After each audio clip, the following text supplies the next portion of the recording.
Pues nada, buenas tardes y gracias a todos por acompañarnos esta tarde de invierno. Bueno, yo quiero decir, antes de nada, quiero decir que yo llevo 30 años presentando libros, felizmente, y encantado por toda la geografía española, por toda. Y no recuerdo un sitio tan bonito como este, la verdad. Y eso es verdad que para un cartagenero de Madrid, como yo, o un madrileño de Cartagena, la presencia del mar es otra cosa, ¿no? Y que los madrileños con el tema del mar estamos obsesionados. Y todo lo que sea ver un poquito de mar nos pone. Pero aún así yo creo que este marco es incomparable. Y no solo por la disposición de la sala, que es preciosa, todo esto está muy bien, pero yo esto sí lo he visto en otros sitios, la verdad. Pero esto no. O sea, poder leer aquí poesía como vamos a hacer hoy, con todo esto detrás, me parece maravilloso. Así que estoy encantado de estar aquí. Y también encantado de presentar un libro que a mí me gusta mucho y que ha sido un merecedor este año del premio Rivas, Ciudad de Rivas Covivar. Un premio que llevamos ya 11 años publicando y es un premio muy prestigioso porque realmente la cantidad de autores que se presentan es descomunal y además se presentan autores muy buenos. Es un premio que para los que estamos en el jurado, y esto espero que lo entendáis en su justa medida, muchas veces resulta antipático porque se presentan siempre libros muy buenos y se llega al final con 2, 3 libros muy buenos y ahí es cuando siempre es una pelea tan bonita como difícil. Y en este caso nos pasó. O sea, llegaron al final 2 o 3 libros muy, muy buenos y ahí tienes que meterte en las entrañas del poemario y al final pues premiar el que creas mejor, que en este caso fue La ingravidez que somos. Que a mí me parece un libro extraordinario. Un libro muy bueno por muchos sitios, un libro valiente, un libro distinto y a la vez clásico, un libro muy, muy, muy contemporáneo, un libro donde sale, por ejemplo, de forma magistral, porque eso no es fácil, la palabra o el significado, la palabra IRPF, que es una cosa horrorosa para todos, pero aquí en este poema sale de forma idónea. Es un libro en ese sentido muy moderno, pero a la vez tremendamente clásico. Hay algunos poemas de amor deslumbrantes. Hay por ejemplo, un soneto de amor que es una maravilla, ¿no? Pero todo el libro está rodeado de eso. Es un libro muy, muy matemático en algún sentido, pero también con una gran sensibilidad. Así que yo, que lo defendí todo lo que pude en el jurado, realmente estoy muy contento de estar aquí presentándolo, ¿no? Yo del libro podría hablaros mucho más, pero no creo que sea oportuno porque tenemos la gran suerte de contar para la presentación con Pedro Villarejo, que es el poeta idóneo para presentar este libro hoy aquí. Idóneo, ¿por qué? Por 2 razones. Una es porque es un extraordinario poeta, y eso ya sería suficiente, y la otra es porque conoce perfectamente y desde hace años la obra y la figura de Antonio Ríos, ¿no? Entonces eso es siempre positivo, ¿no? Así que nada más, yo estoy encantado de estar aquí. Yo sabía al sitio al que venía, lo sabía, porque conozco mucho esta tierra, pero sin embargo no conocía este centro, ¿no? Y estoy encantado. Creo que vamos a pasar aquí todos juntos un rato inolvidable de muy buena poesía. Así que nada más, muchas gracias y le cedo la palabra a Pedro Villarejo.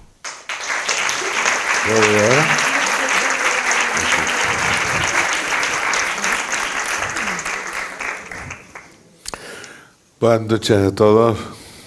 Gracias, Pablo, porque me has presentado sin conocerme. Supongo yo que tendrás algún pájaro solitario que te habrá dado alguna nota. Bueno, es un gusto y una alegría para mí cuando Antonio me pidió que estuviese compartiendo con vosotros este momento que es entrañable. Es verdad lo que dices, conozco a Antonio desde hace mucho tiempo. Esta mañana en la Radio COPE, cuando me preguntaban por él, yo decía, pero si prácticamente estaba recién nacido cuando yo lo conocí. Recién nacido a la música y recién nacido al poema. Porque yo lo recuerdo a él siempre apartado, el solitario, con una guitarra y con sus pensamientos, con sus sueños a punto de cumplirse o a punto de seguirlo soñando. ¿Qué podemos decir?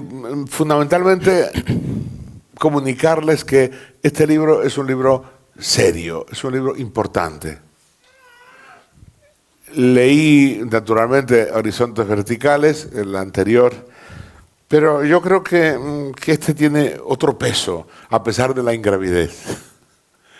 Es el peso del conocimiento, de la experiencia, de esa sabiduría que se va conquistando poco a poco en los aconteceres de cada día, y siendo él y teniendo dos características muy importantes: es un profesional serio y es un poeta maduro. Por tanto, vamos al libro y vamos al personaje. No se pueden decir más de él más que pues, filigranas, y no inventadas, sino vividas, experimentadas. Nosotros nos queremos muchísimo porque llevamos mucho tiempo juntos, por su familia, por él, sus hermanos, y porque en cada momento él sabe poner sobre la herida del tiempo la gasa que mejora, el ungüento que hace cicatrizar las ausencias de todos. Yo te diría, Antonio, en esta primera consideración, hay en el prólogo, a modo de prólogo de tu libro, algo que es llamativo para hacerte una pregunta y para iniciar este encuentro.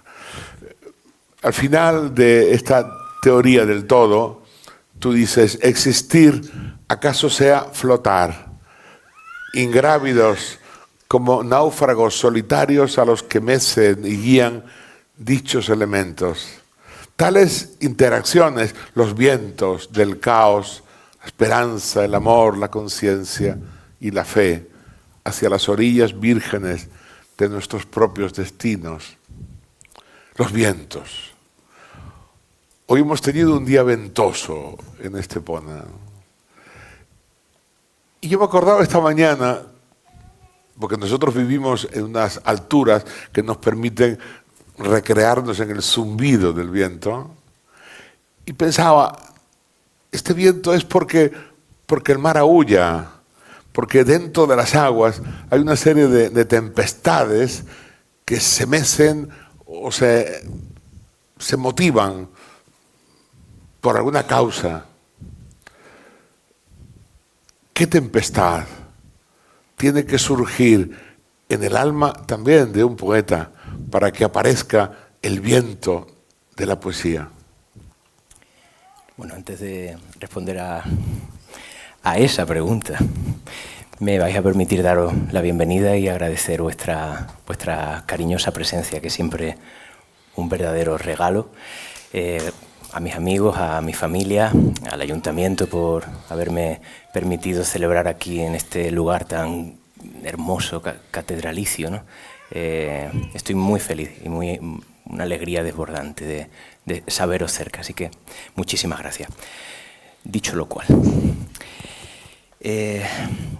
los vientos, como todo lo intangible, es inevitable quizás. Este libro puede que hable del viento, de las distintas formas que tiene el viento de manifestarse y de someternos a un estado de ingravidez permanente donde no somos más que entes flotantes.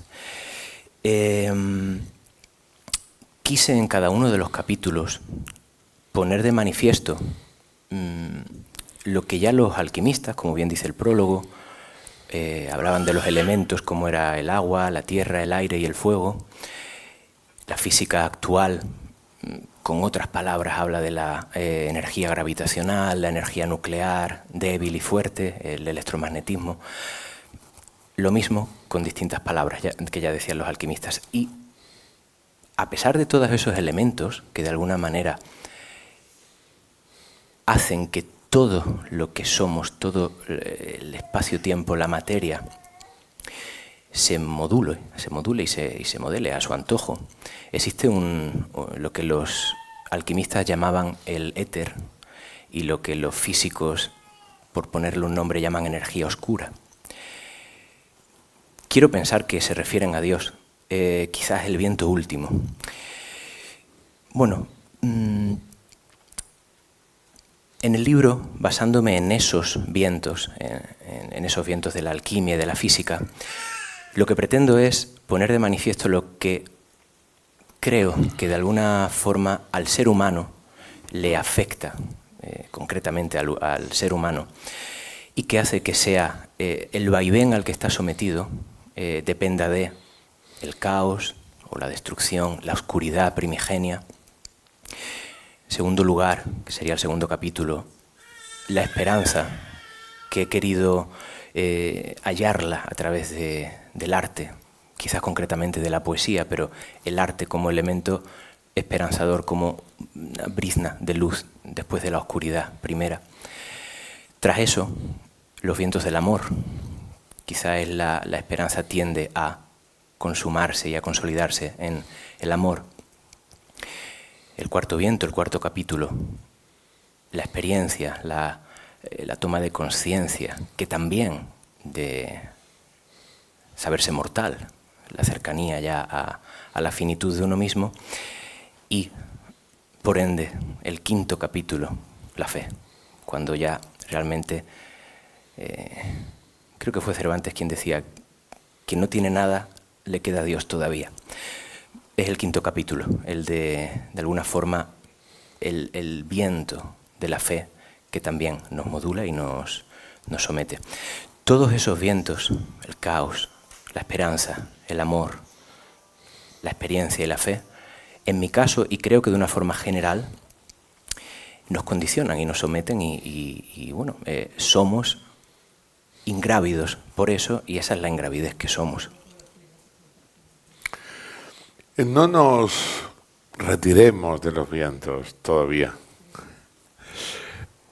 Es verdad que lo que dice es, en todo su desarrollo, todo depende de los vientos, pero también todo depende de las alas. Ya sabes, el poema de San Juan de la Cruz: volé tan alto, que le di a la casa alcance. Para tener las alas desarrolladas, los pájaros en las jaulas no les crecen las alas, les crecen en la libertad. Para tener las alas posibilitadas para enfrentarse con el viento, hace falta, pues, soportar todo aquello que nos va trayendo la vida. Como tú bien dices, esta mañana también lo refería con respecto a ti, me alegraba de que al ser creyente, las alas están fortalecidas por la fe, porque los vientos a veces son tan fortalecidos por las circunstancias adversas que permiten que uno no levante ese vuelo como deseara. De modo que me alegro de que sea la fe, como tú dices, la que potencie las alas, las haga crecer, para que por muy dolosos que sean los empujes del viento, tú sepas remontarlos. Yo te haría una segunda pregunta sobre el poema tuyo sin título que se llama La ingravidez que somos, el peso con que cargamos. Ahí me detuve porque todos llevamos un peso. A veces es una pesadumbre la que llevamos, no un peso. Dice también San Juan de la Cruz que qué más da que el pájaro tenga una pata, atado a la pata, una cuerda gruesa o un hilo fino. El caso es que no puede volar. A veces tenemos un peso que nos impide el vuelo, un peso pesado. Y a veces tenemos una filigrana que nos podíamos prescindir de ella perfectamente. Don Antonio Machado y tú y yo tenemos una gran coincidencia con todo lo que ha escrito. Y hay que ir ligeros de equipaje, sin peso. Por eso te pregunto, ser poeta significa no solamente un desasosiego, sino un desposeimiento de lo que se tiene. Quizás, a pesar de la ingravidez que somos, que es el peso con que cargamos, ser poeta no sea otra cosa más que poner los pies en la tierra sin dejar por ello de volar, ¿no? Creo que es inevitable. Este poema se llama Sin título a conciencia. De hecho, es el poema que de alguna forma resume absolutamente todo el libro, todo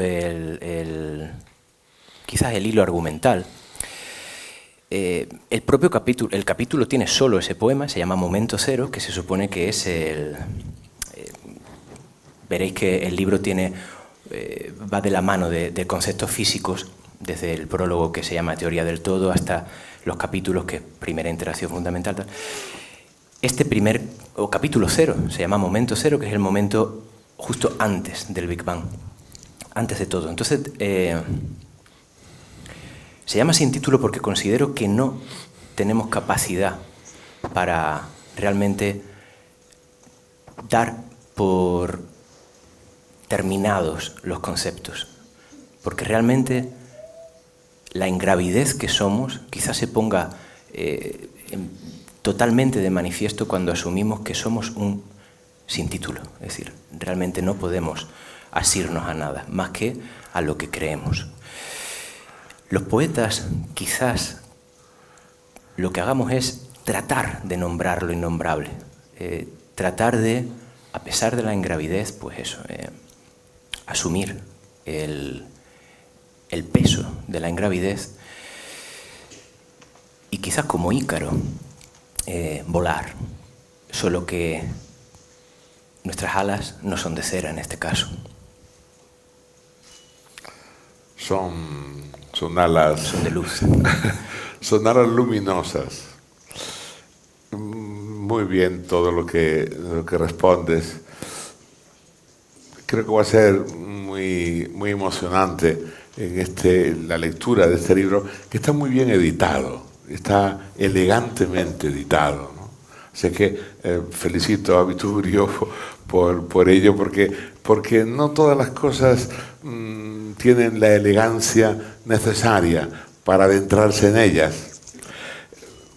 He leído aquí, he leído el libro, por supuesto, ¿no?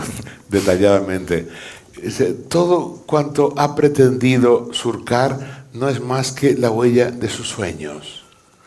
Los sueños es un tema recurrente, un tema poético, pero también es un tema de cada día. Yo cuando leí la novela de Ramón J. Sender, que se llama Requiem por un campesino, leí una frase que me llamó mucho la atención, que dice: un niño de pecho, cuando duerme, sueña con un río de leche calentita. ¿Con qué río sueña el poeta cuando duerme?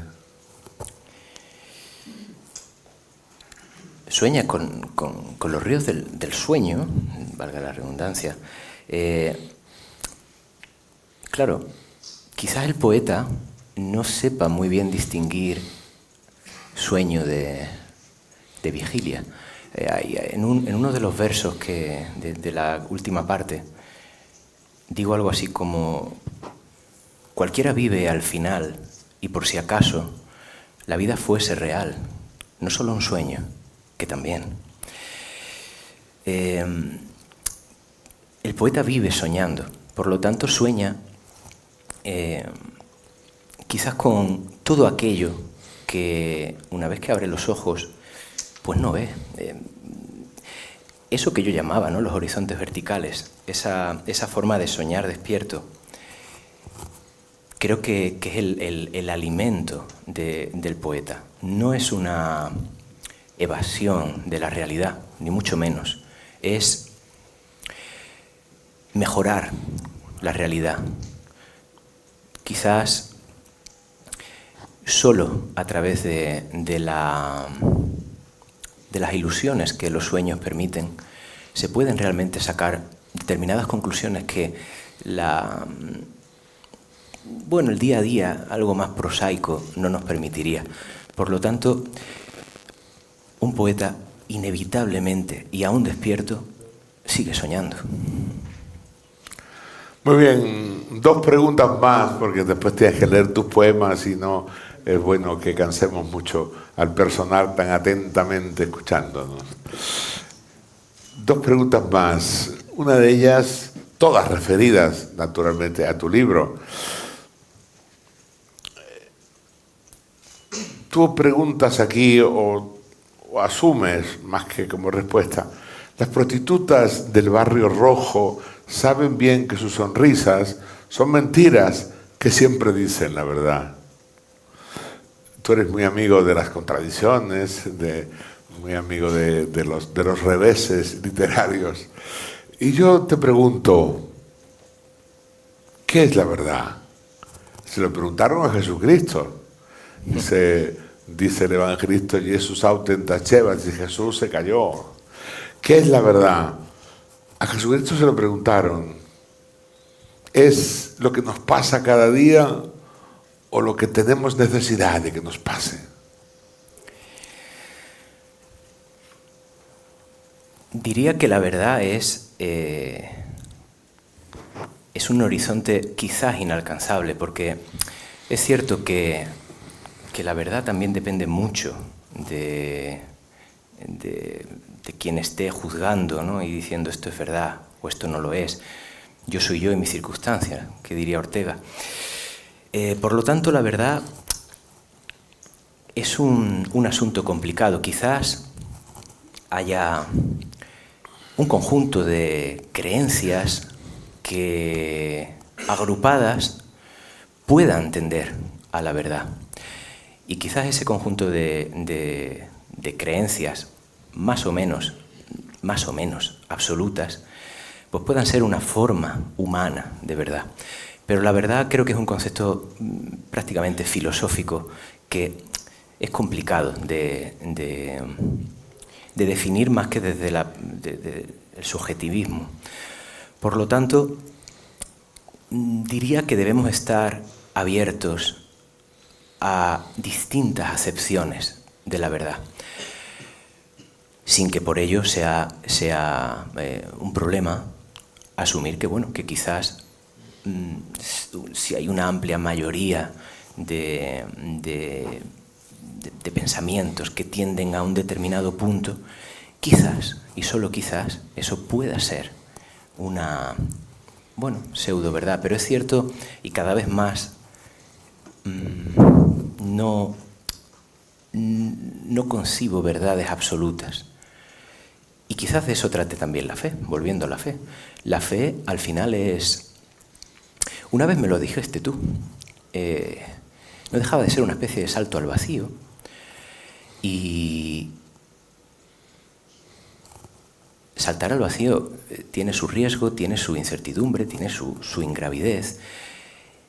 Y no se sabe realmente. Queremos que haya un océano de algodones, ¿no?, en la caída, pero no lo sabemos. Por lo tanto, quizás la forma más elegante y precisa de verdad pueda ser aquella a la que la fe apunta. Claro, exactamente. Yo soy el camino, la verdad y la vida, dice Jesucristo. Seguirlo es una aventura, pero hay redes debajo. Nosotros no tenemos miedo a darnos el zarpazo contra la roca viva, sino sabemos bien que Él tiene, pues eso, la red del amor que sujeta los posibles extravíos de los seres humanos. Por último, una pregunta, podría hacerte muchas preguntas porque el libro da para mucho, ¿eh? Pero, como digo, no vamos a adelantar la lectura que ustedes tienen que hacer. Yo les animo a que lo hagan un poco desde la contemplación, desde el silencio. La poesía hay que leerla a solas, sin ningún tipo de, ni siquiera de músicas alrededor, porque la música la ponen las palabras. Y es el sentimiento mismo el que borda el hilo de una conversación interior que aflora cada vez que se pronuncia, cada vez que se hilvana un poema, ¿no? Por eso yo recomiendo siempre que lean la poesía. Yo todas las mañanas lo primero que hago cuando me levanto es leer un poema de alguien, un poema bueno, de algún poeta. Nosotros tenemos la suerte en este poema que tenemos varios poetas buenos. Hay aquí presente algunos como Alejandro. Y además que tienen el denominador común importante para los que creemos es que son creyentes, tienen fe. Cuando uno tiene fe es muy fácil adentrarse en una conversación interior con el de enfrente. Porque es el mismo lenguaje. O porque cada uno tiene sus propias palabras, pero esas palabras están condensadas en un solo argumento luminoso. Te pregunto, la última. La meta es el camino, dices aquí, en acto poético. Vuelvo a señalar, porque yo sé que tú eres enamorado, igual que yo, de don Antonio Machado. Sabemos que no hay camino, que se hace camino al andar. Pero hay también caminos recomendables. Hay sitios donde uno puede más o menos insinuar desde la experiencia lo más provechoso. Yo te diría ya como maestro de la literatura, te diría, ¿te atreves a recomendarnos un buen camino? Joder, esta es la pregunta más complicada, Pedro.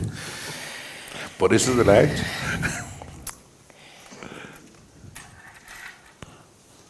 Creo que Machado lo dejó bastante nítido y transparente en su poema autobiográfico y el autorretrato, ¿no? Al final él se definió simple y llanamente como una persona buena. Soy bueno. En el buen sentido. En el buen sentido. Quizás esa sí que sea una de las verdades que tengo más claras y que diría que es aquello por lo que merece la pena realmente, o sea, un poco el hilo argumental de esta ingravidez que somos, el motivo de por qué estamos aquí. Porque al final, no sé vosotros, pero yo me lo he preguntado muy a menudo, ¿no? ¿Para qué? ¿Por qué? ¿A santo de qué, no? Estamos aquí. Pues quizás sea para ser buenos. Quizás sea la única forma de que esto tenga un sentido.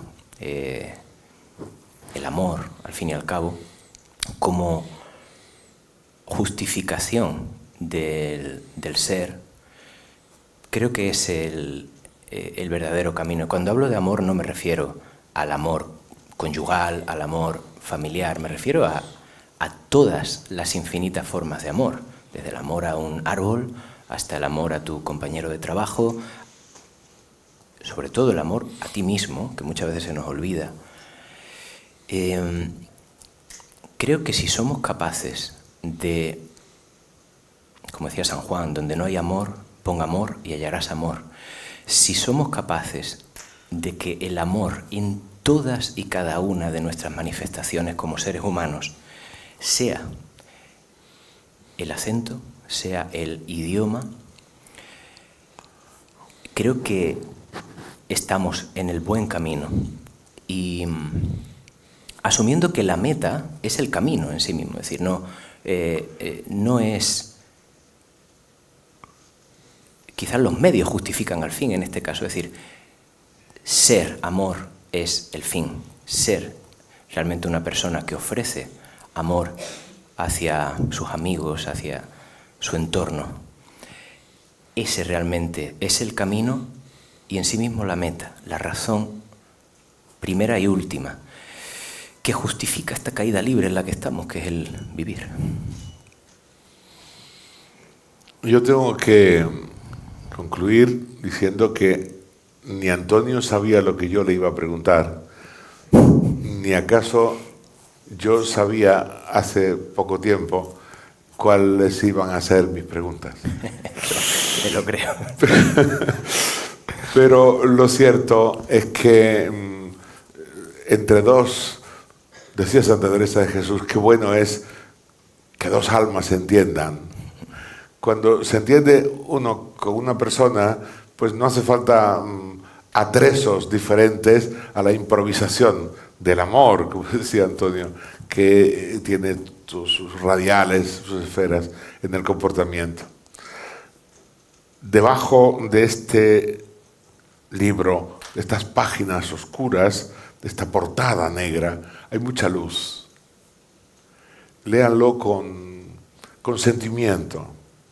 Léanlo como si orasen desde la palabra, porque cada una de las sílabas tiene un sonido que golpea el conocimiento del alma. Muchas gracias.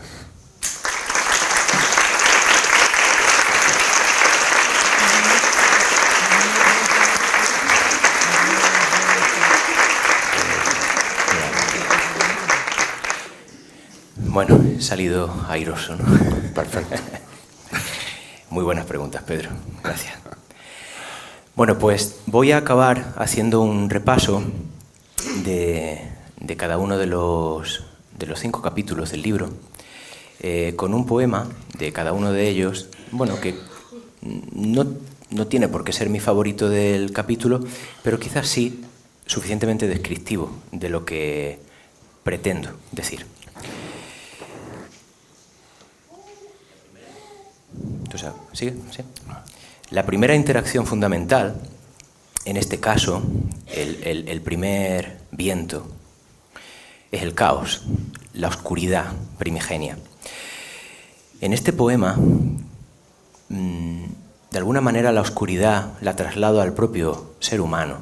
De alguna manera es una autocrítica hacia, bueno, nuestro comportamiento no siempre del todo correcto. Y quizás nosotros también, desde la oscuridad, lo que hacemos es muchas veces ofrecer aún más oscuridad. Este poema se llama Y supimos del fuego. Chasquido de rocas, el primer incendio. Nuestra historia es una herida que no sabemos cerrar. Más allá de nuestros ojos, bajo las prepirenaicas líneas de nuestras manos, tras nuestra huella, el viento observa, paciente y mudo. Pero una tarde cualquiera se curvarán los abedules, la niebla pastará libre en las costas, brotarán los juncos en la avenida gris. Será el gorjeo de una alondra, la última canción del mundo. Muchas gracias.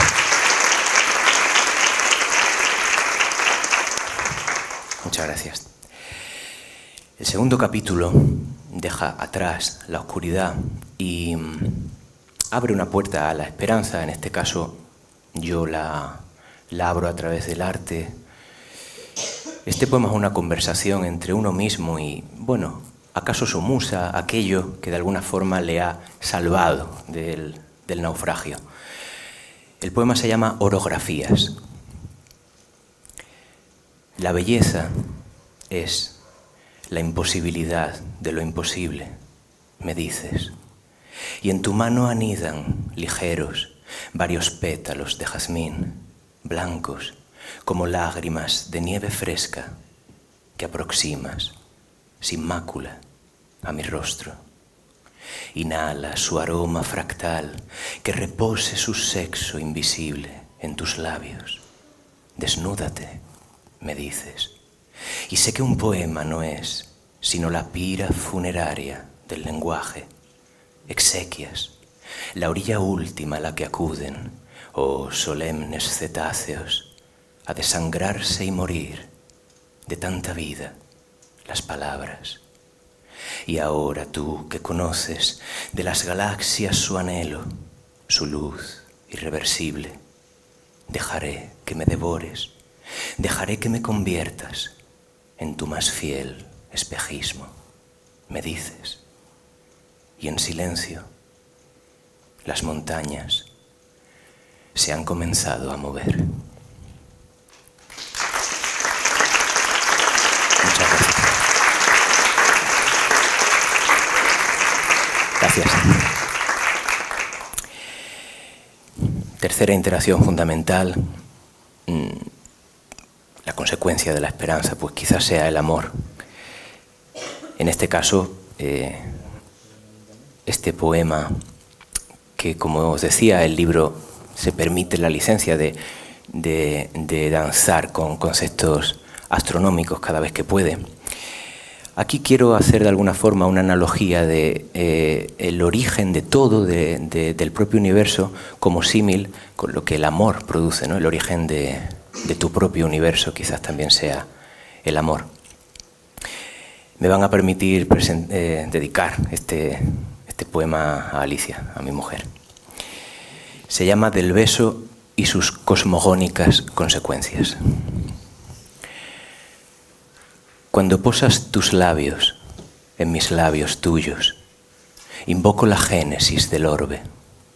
Aludes de Mercurio, volcanes de luz en erupción, ninfas en celo, conticinio coral, lluvia de ángeles, y yo, astronauta enraizado al cordón umbilical que me anexa, vernáculo, a tu boca, como nube a su sombra, como Montanar a su río.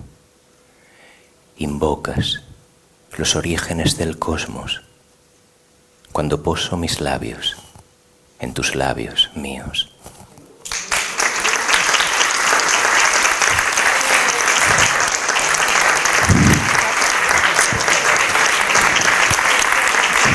Gracias.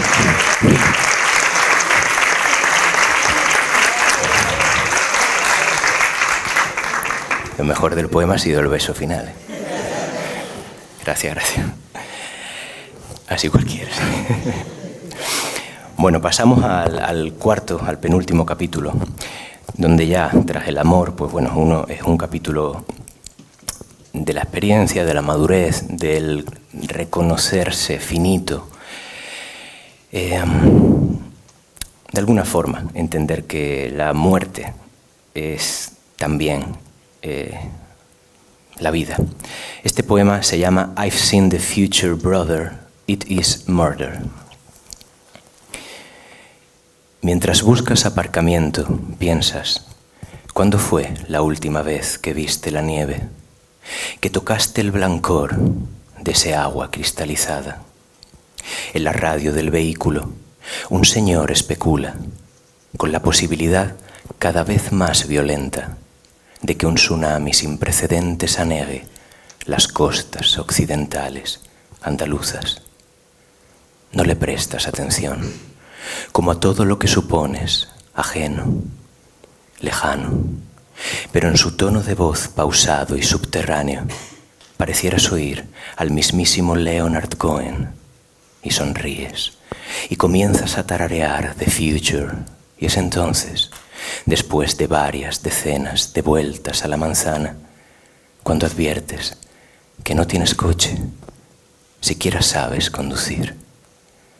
Vivir es inventar finales alternativos a la muerte.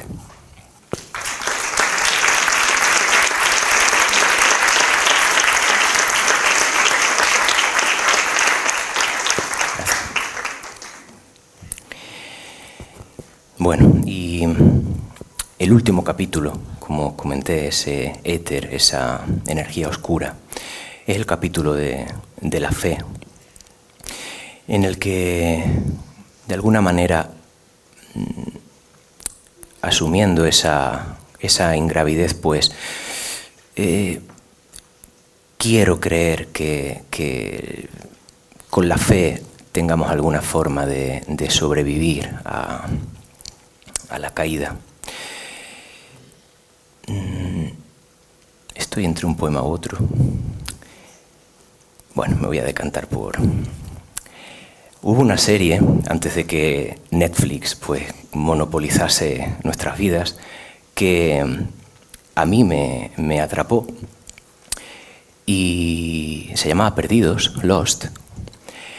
Y bueno, en esa serie hay un señor encerrado en un búnker que cada X horas tiene que poner un código para que el mundo no se termine.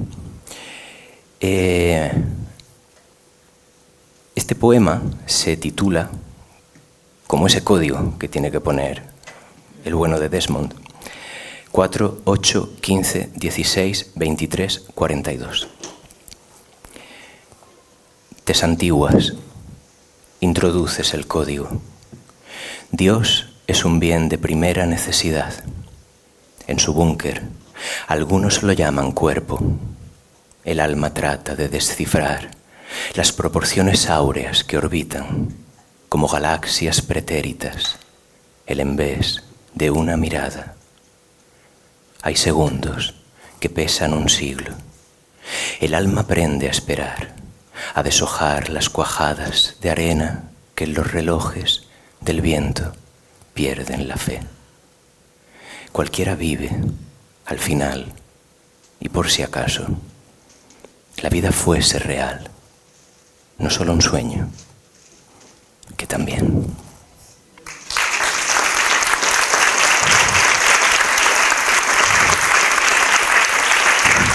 Muchas gracias. Muchas gracias. Perfecto. Perfecto. Sí.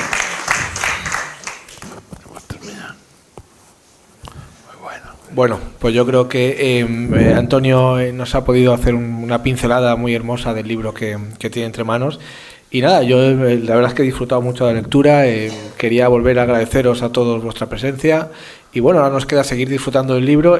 Antonio va a firmar ejemplares arriba para que lo quiera. Y en fin, yo después de esta velada y de este lugar que me ha impresionado tanto, ya lo que espero es no tardar en poder volver a estar aquí presentando otro libro de poesía. Será para mí fabuloso. Muchas gracias.